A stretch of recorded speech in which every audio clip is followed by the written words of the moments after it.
Welcome to Government Speak. This is where we'll cut through the government speak to get the information you need about county programs, services, and events straight from the source. Welcome to Government Speak, Contra Costa County's official podcast. I'm your host, Kristi Jourdan, Contra Costa County's Public Information Officer. And on this episode, we have Animal Services Director Ben Winkleblack and Public Information Officer Steve Burdo joining us in studio at 10 Douglas. Ben and Steve, welcome to the podcast. Thanks for having us. In sync. Animal services might be one of the most emotionally charged places in county government. You're reuniting lost dogs with children. You have public safety meeting, animal welfare. What does a typical day look like for your team? Yeah, they're all over the map.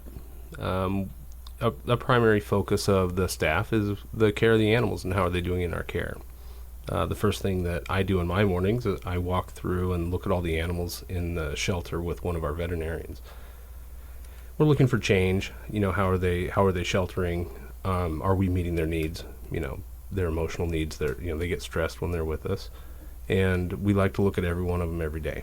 After that, we take that knowledge and we go to it's called a pathway planning meeting, and it's really case management brought to animal sheltering. So it's all the outcome stakeholders that we have working for us, medical staff, behavior staff, shelter staff. Everyone's invited that works there. And we talk about the animals whose needs aren't straightforward. How many animals are you seeing in a year or a given day at the shelter? Well, as of this morning, we have about 113 dogs and 123 cats in our care. Is that unique? Oh, I'm sorry. It's flipped. It's 123 dogs and 113 cats. Is that a unique number? Is that relatively high? Is that an average day? This is a busy time of year for us. Right after the 4th of July, the 5th of July is really a busy day in animal welfare. The fireworks scare away, dogs. They run because they're, fearing for their life. And that happens on the evening of the 4th of July. So the 5th of July, they all end up with us. So. Yeah, since Friday, we've taken in 53 animals, most of those being dogs. Oh, wow. So how do you handle kind of that information collection process and making sure that those animals get back home safely? I mean, what is emergency rescue or animal cruelty investigations? What does that all look like? Well, there's a handful of things. Animals come into our care for different reasons. Some are just stray because they got separated from their family. We've been doing some really exciting things as far as reuniting animals with their owners. We call it the RTO campaign.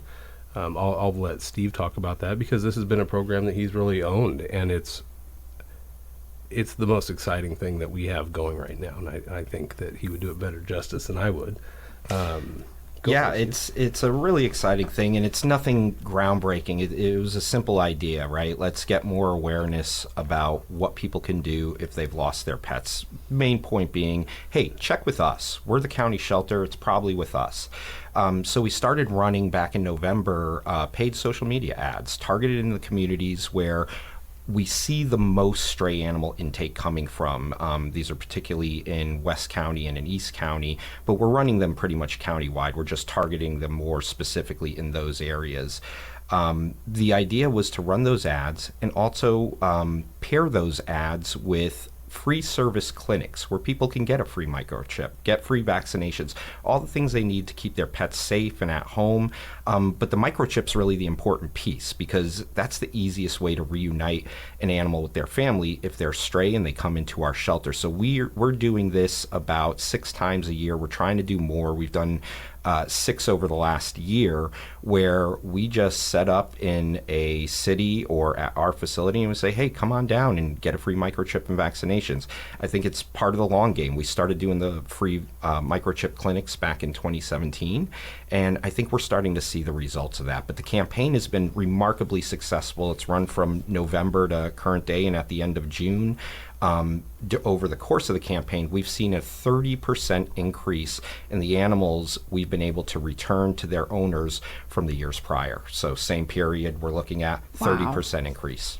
So it really kind of is a testament to when you're proactive out in the community and you're sharing information and making sure people get connected with the facts, that just how powerful that can be. I mean, that's a huge number.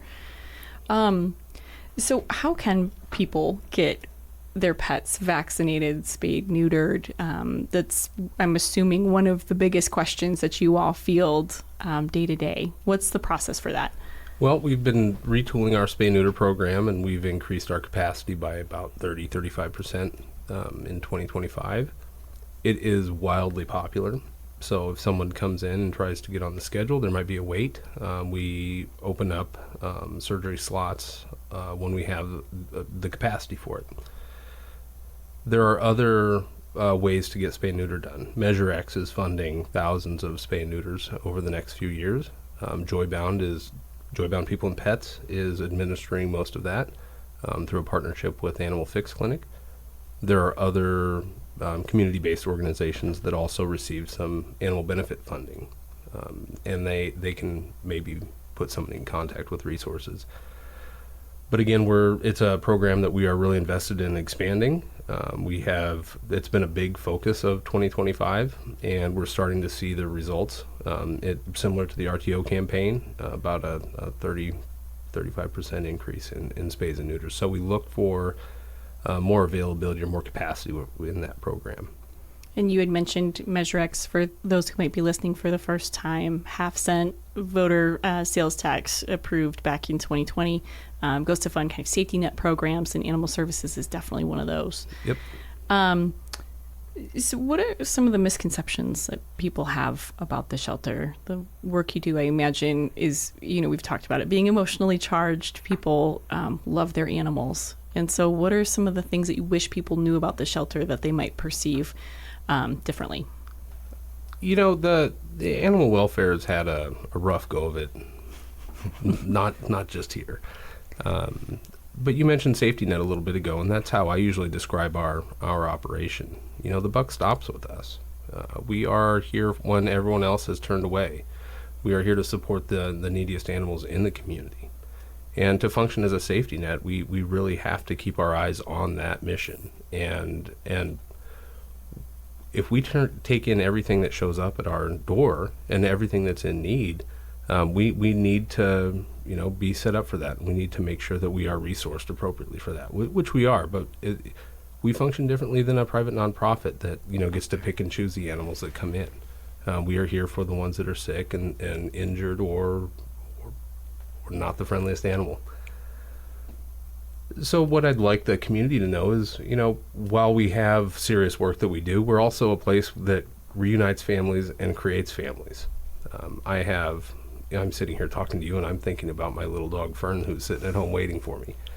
That we do that every single day. We reunite. If my little dog, or any of my dogs, several, went missing, I would just be beside myself. I would not be able to function. And I would look to Animal Services to be the safe haven for that dog to show up. And I would be able to go and be reunited with my family. So while we do have to make tough decisions and we have hard work to do, we respond to reports of animal cruelty. And that is, when you see what some people are capable of, that's really hard on your soul.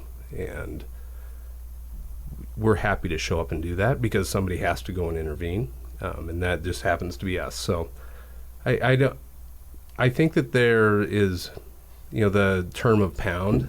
A lot of the laws used to be called pound master laws, and that's where that term came from. And impound, that's what we do with the animals. But we're so much more than that. I mean, we have hundreds of volunteers that come every week to enrich the lives of the animals. We have a very large staff that spends all day thinking about how can we make their lives better. And I think Ben had mentioned the pound. I think the days of an agency like ours being the pound are long gone. It's about capacity for care. Our motto is compassion in action, and I think, certainly one of the byproducts of what we do is occasionally we have to euthanize animals, and that's something that is one of those emotionally charged, things that somebody in the community that may not have familiarity with our organization, says, oh, well, they euthanize animals, and, we use euthanasia as a last resort, and it's really in our pathway planning and our capacity for care model, it's about making what decision is best for the animal and best for the community. And so, there are countless examples of staff members, Ben, myself, others, who have adopted animals and have fostered animals from our shelter. That term compassion in action is not something that we just came up with because we thought it was cool. It's what we saw every day. And so I think in those situations, remembering we're the organization that, as Ben said, we're trying to reunite families. We're trying to make new families. We're trying to care for the animals that come into our care in a variety of different conditions, whether it's a behavioral condition or a medical condition with an acute medical problem, a broken leg, eye that needs to be taken out, something like that. To watch our medical team and our shelter team do their job every single day, you will see that compassion in action. There's a lot of care, there's a lot of emotion in it, and it's something where I just feel a real sense of pride coming to work with this group of people, as well as our volunteers every single day. And the volunteers just can't get enough shout outs because these are people who just give their time and their talent to come in and help the animals and help the community. And so it's a really special place to work, and it's a special thing to be a part of. We love giving tours to the public. We have no issues with people wanting to come in and see how we do what we do. We're willing to show you warts and all. And the fact of the matter is, we feel the way we're doing things, there aren't many warts. Like, there are always room for improvement. But when you see what's happening in our shelter every single day, out in the field with our officers, the actions that they're taking in the field to help reunite pets or work with families who, may have lost a pet or their pet may have bitten somebody, it's remarkable to see, and you will see that is the compassion in action that we talk about. So you both touched on two, I think, kind of polar opposites, but I think they work together. You talk about compassion, but you're also a law enforcement agency. How do you strike that balance between those two things? That's a great question. There's a handful of ways to look at it. We are going to receive calls or complaints from the community. They see something that they don't like or they don't agree with, and they think it might be, a compassion issue or a criminal issue. And they'll call us, and we'll send field officers out. They have the discretion out there. They ask questions. They find out, how are we in this situation? Sometimes it doesn't matter the answer to those questions. We know that this is a criminal situation. Sometimes it's a resource issue. Sometimes it's a perfectly loving home that never thought about an animal the way that you and I would think about an animal. And it's our job to educate them. Figuring out where that line is, it's comes down to evidence and circumstance and why are we there? And also what, who are we dealing with on the other end and what got them there. Our job is to, make that animal's life better in one way or another after that visit. Sometimes it's an incremental improvement through education of the owner. Sometimes we have to, utilize the penal code, seize the animal, and start a criminal investigation. I mean, one came in over the weekend and, I got a phone call. Hey, this is what we're seeing. I called a forensic veterinarian. She was able to show up, and we're starting that process. So it's the full spectrum of animal welfare. I mean, the more you work with any community, you're going to see that. And yeah, I think you get to see, we would need to be compassionate towards our community too, and look at why are we talking to them, and is it a resource issue, and can we help meet that need. It's also a better way of doing business. If you are some situations, they don't rise to the level of a criminal complaint or give us the authority to seize the animal. Well, you're going to continue to get calls on that situation. So if you approach it, how do we resolve this situation? How do we make it so we don't have to come back? Can we make a friend in the community? Can we build a bridge? And can we resolve this with maybe some education? Maybe spay and neuter is the issue. Maybe it's a health thing. Drop off some food. We're going to address it like that, and then we're not going to have to go back. We're going to have to go less frequently.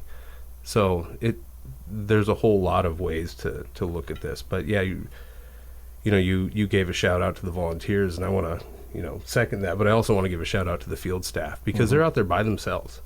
and having to make these types of decisions every day, and which side of the line does this fall on. So that leads to decision fatigue and everything. So we try to take care of them, but I also want to, just talk about how much I respect what they do day in and day out. So let's talk about that. How do you get into, this type of work? And you're a newer department head to Contra Costa County. So what has that transition been like for you? I've been doing this for about 20 years. I have a background in high tech, which is the exact opposite. And I moved away from that because it was not, I did not feel fulfilled by my job at that time. And some people are able to, and maybe I was just in the wrong sector of tech, but I've always loved animals. My family has always had animals. And there was a veterinary hospital down the street from where I was living. And I'd moved to California and I was by myself. So I thought, I'll just go down there and get a job. And I've never turned back and never regretted it for a second. So I've been at multiple shelters. I've consulted with shelters, and I'm really happy to be here. The government functions really well here.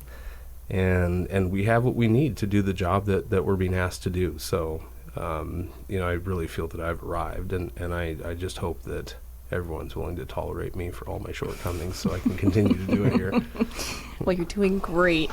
Steve, what about you? What's your background? How did you end up in animal services? Yeah, my background's kind of gone all over the place. I started as a community organizer back on the East Coast, organizing in low-income communities for social justice issues, and eventually became the executive director of a large organization. At the time, there was nothing holding me down back east, so when it was time to move, I put out my resume around the country and wound up coming out to California, working at a PR firm where we worked with government agencies, nonprofit clients, political candidates, and rose through the ranks there, became the vice president of the firm. And my passion has always been connecting governments and communities, governments and people. And so I knew I wanted to take the communication skills that I'd garnered over the years and apply that to public service. And so that's where I applied for a job with the county, and this November it'll be 10 years for me, and haven't looked back since. That's great. When I hear your backgrounds and what you bring, it's so fascinating to think about how that work is, those previous experiences are impacting many lives here in Contra Costa County. Let's talk about natural disasters. So animal services definitely plays a role when things go sideways in terms of earthquakes and wildfires, things like that. Talk about the role of animal services and how your team shows up and responds during emergencies. Well, every emergency is a little different, and we are here to respond to those. But before we get to that, I always want to urge everyone, preparedness is really the key. Yep. It is. There's 1 million people in this county. There's north of that. And, by workout math, there's hundreds of thousands of pets in this community. We have about 90 employees. So we can't show up to every single one. So a little bit of preparedness so that allows us to help the ones that are truly in need, that truly need the assistance. Everyone should have a to-go bag packed for their pet with medications and a plan and a leash or a carrier for the cat. So I just don't want to let any opportunity to talk about preparedness when it comes to disasters slip by. As far as what happens when a disaster goes down, so we have 2 lieutenants that are very involved with the EOC, and we are set up to offer assistance at a co-located shelter. Depending on the shelter, there is, a lot of large animals in this community, not just dogs, horses and livestock. And being supportive of that community, usually that's a pretty self-sufficient community, but everybody needs help. And when it's a disaster, learning how to come together and save those animals is really important. We work with the fairgrounds, that might be a temporary shelter for large animals. I think the big thing with animal services and disasters is we have to be flexible. We have to be ready to to show up and establish, prop up a small shelter near where people are congregating. You do not want, or it's a lot more efficient to deliver services if everybody's coming to you. So if they have a co-located shelter, we want to show up and we want to give them the tools so they can be successful with that, because it's more efficient for all the other services to get to the people that need them. Yeah, and one of the huge benefits we have in our department is we have our CART team, which many people are familiar with CERT. This is our version of CERT. It's the County Animal Response Team. So this is a group of volunteers that are led by Lieutenant Weissman in our field division to go and do those things, like set up a temporary shelter at a Red Cross shelter so that people can come with their animals. We may remember last year when we had the heat wave, we had a number of cooling centers set up in the county. I think there were 4 or 5 of them. There was only one of them that accepted animals, and that was the most populated one, because animals are part of our family. They're part of our lives. We're not going to leave them at home if we don't have air conditioning for them to suffer. People want to take them with us. So working with our partners in emergency response to let them know, like, hey, we're here to help you set up that temporary shelter so that people can take their animals. That's a big thing, and our CART team are just amazing. They drill all the time. We recently, a few months ago, did a drill down with the EOC in Richmond where we were setting up a temporary shelter in a simulation. And our team is just so skilled at doing this that they make the process easy and efficient for the people coming in, making sure that their animals will have everything they need: food, water, a place to stay while they get cool or evacuate an emergency, whatever it is. As Ben said, this is something we focus on a lot, and our team is really well set up to do. And again, another point of pride for us that we're able to have that team and be able to take action in times of emergency. This is why counties are so cool. They can do so many different things. Animal services is just one kind of nuanced narrative when it comes to emergency response. So how, if people never heard of Contra Costa Animal Services before, how can people volunteer? How can they adopt? How can they donate? Plug that stuff. Well, I'm going to let Steve take this because this is really his wheelhouse. You can find us on the web at ccasd.org. Our website is a tremendous resource. We're trying to get more services on the website, so things that you would normally call into the shelter for, we're more and more putting those on the website. So if you want to file a noisy animal report, or check out the animals that are available for adoption, or even check out the animals that recently left the shelter, all of that can be done through the website. One of the greatest ways we connect with people is on social media, because pets and social media just go hand in hand. It's pretty amazing. And we are active on Facebook, Instagram, TikTok, X, formerly Twitter, and we have a pretty robust YouTube page as well. And we're always looking at what are the new platforms that we could kind of expand onto. For now, those are the ones we're on. If people are interested in donating, we do have our Animal Benefit Fund, and you can find that on our website. And this is an amazing fund. All of the money in the fund goes to supporting the animals in ways both in our shelter and outside of our shelter. So some of the things we're funding through that fund are additional spay and neuter capacity. We know that's something that the community really wants and needs, and it's typically something that's at a higher cost if you go to a private veterinarian. We're trying to figure out ways to, do that in a way that's cost efficient for people who may not be able to afford it, because it is a huge factor in people, either relinquishing their animal or, the animal having behavioral issues, getting out and coming into the shelter ultimately. So spay and neuter is a big one. Shelter intervention is a pot that we call. These are things that help keep animals out of the shelter. Right now we're partnering with Joybound People and Pets on that, and they're helping to provide innovations that will help people keep their pets in their homes. That's the whole goal of that program. So the Animal Benefit Fund really is a great thing to donate to if you want to donate, and it's simple. You just go to our website, you can click the link, donate how much or as little as you want. Every penny counts. But then we also have our Amazon wish list, these are things we typically use in the shelter: blankets, certain types of dog food and cat food for animals that may have, specific dietary needs.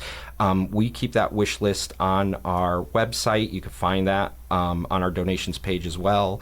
And those are things that really go to helping the animals in the shelter and making sure that every animal is comfortable, has the resources they need, and our volunteers have things to continue to enrich the animals.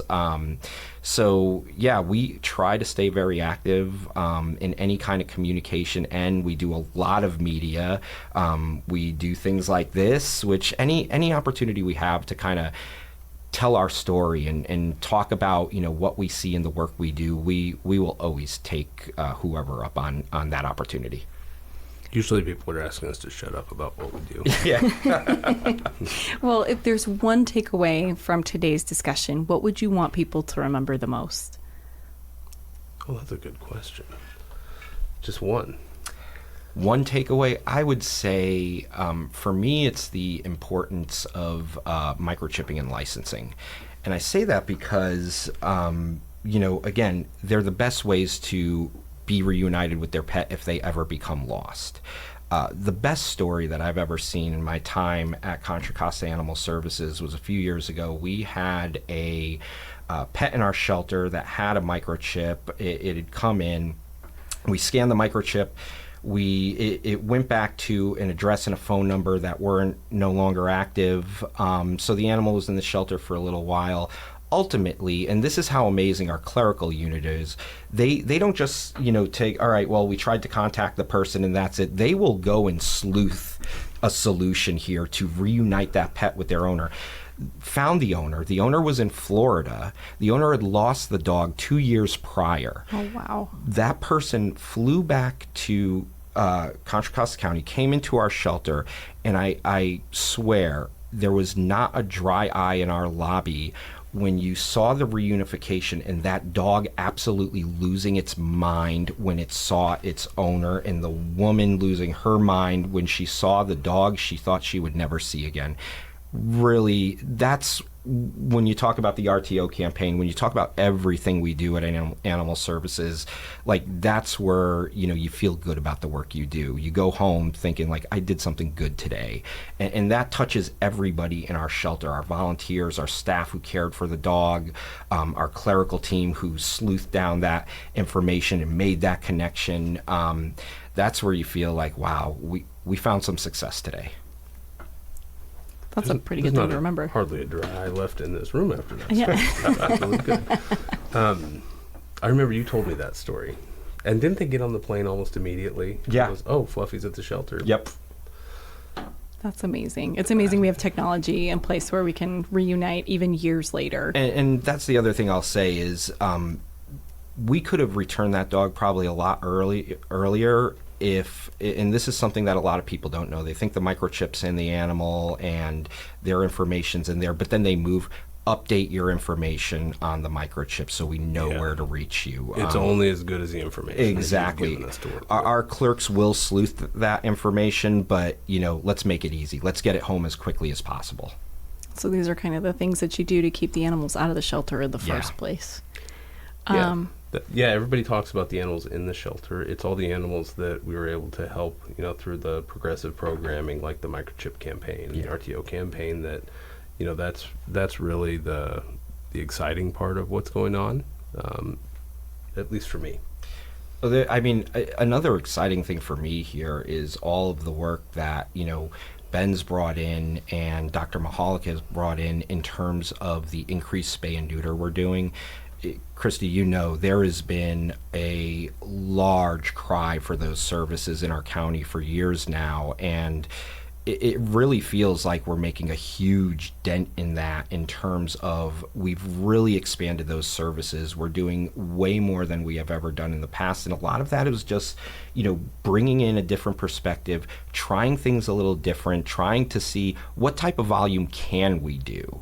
And then also the partnerships we're making in the community with organizations like Joybound and others that are helping to expand those services into the community where we, through our agency capacity, may not be able to get through, but through things like the Animal Benefit Fund and Measure X, we're able to form these partnerships and increase our impact in the community. So it's definitely community partnership expanding to meet community needs, which is effective government at its finest. Well, thank you both for being here today. That's it for today's show. I'm your host, Kristi Jourdan, Contra Costa County's Public Information Officer. Thank you for joining us on the Government Speak podcast, brought to you by the Office of Communications and Media. But don't just take our word for it. Stay curious, stay connected, and stay informed. Until next time, keep your mind open and your facts straight.